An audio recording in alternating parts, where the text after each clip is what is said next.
এক রাজ্যে এক দরিদ্র কুমোর বাস করত। সে সারাদিন মাটি দিয়ে ছোট ছোট পাত্র বানাতো এবং সেগুলো হাটে বিক্রি করত।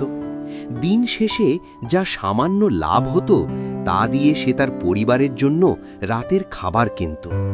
বাকি সময়টা সে তার বাড়ির উঠোনে বসে মাটির গন্ধে মুগ্ধ হয়ে গান গাইত। একদিন সেই রাজ্যের রাজা শিকার শেষে ফেরার পথে তৃষ্ণার্ত হয়ে কুমোরের ঘরের সামনে থামলেন।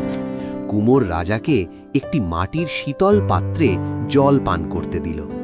রাজা জল পান করে তৃপ্ত হলেন, কিন্তু কুমোরের জীর্ণ দশা দেখে বললেন, তুমি তো চাইলে দিন রাত পরিশ্রম করে অনেক পাত্র বানিয়ে বড় দোকান দিতে পারো, তারপর অনেক স্বর্ণমুদ্রা জমিয়ে একসময় আমার মতো বড় প্রাসাদে থাকতে পারো।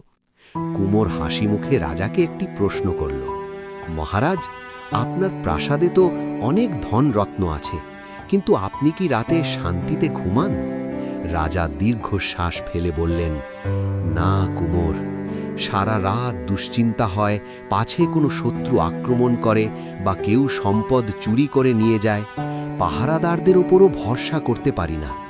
কুমোর বিনীতভাবে বলল, মহারাজ, আমার বাড়িতে কোনো সিন্দুক নেই, তাই চুরির ভয়ও নেই। আমার সম্পদ হলো আমার এই হাতের কাজ এবং আজকের রাতের খাবার।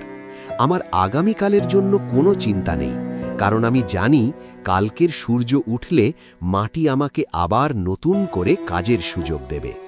আপনি তো সারা জীবন ধন জমালেন কেবল শান্তির আশায়, অথচ সেই শান্তি আমার এই মাটির ঘরে এখনই বর্তমান।